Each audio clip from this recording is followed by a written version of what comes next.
Daniel, chapitre 1. La troisième année du règne de Joachim, roi de Juda, Nebuchadnezzar, roi de Babylone, marcha contre Jérusalem et l'assiégea. Le Seigneur livra entre ses mains Joachim, roi de Juda, et une partie des ustensiles de la maison de Dieu. Nebuchadnezzar emporta les ustensiles au pays de Shinéar, dans la maison de son Dieu. Il les mit dans la maison du trésor de son Dieu. Le roi donna l'ordre à Ashpenaz, chef de ses eunuques, d'amener quelques-uns des enfants d'Israël de race royale ou de famille noble, de jeunes garçons sans défaut corporel, beaux de figure, doués de sagesse, d'intelligence et d'instruction, capables de servir dans le palais du roi et à qui l'on enseignerait les lettres et la langue des Chaldéens. Le roi leur assigna pour chaque jour une portion de mets de sa table et du vin dont ils buvaient, voulant les élever pendant 3 années, au bout desquelles ils seraient au service du roi.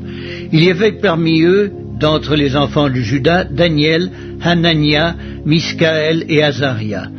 Le chef des eunuques leur donna des noms. À Daniel, celui de Belshazzar, à Hanania, celui de Shadrach, à Miskaël, celui de Meshach, et à Azaria, celui d'Abel-Nego.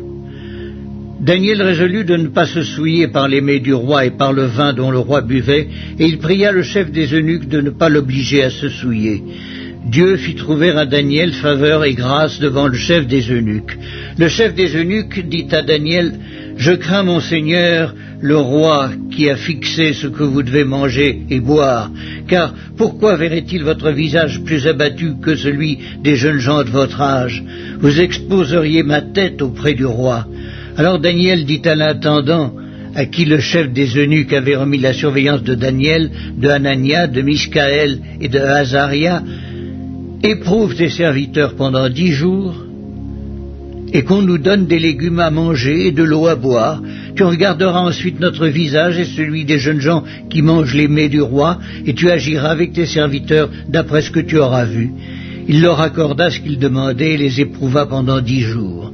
Au bout de 10 jours, ils avaient meilleur visage et plus d'embonpoint que tous les jeunes gens qui mangeaient les mets du roi. L'intendant emportait les mets et le vin qui leur étaient destinés, et il leur donnait des légumes. Dieu accorda à ces 4 jeunes gens de la science, de l'intelligence dans toutes les lettres et de la sagesse, et Daniel expliquait toutes les visions et tous les songes. Au terme fixé par le roi pour qu'on les lui amenât, le chef des eunuques les présenta à Nebuchadnezzar.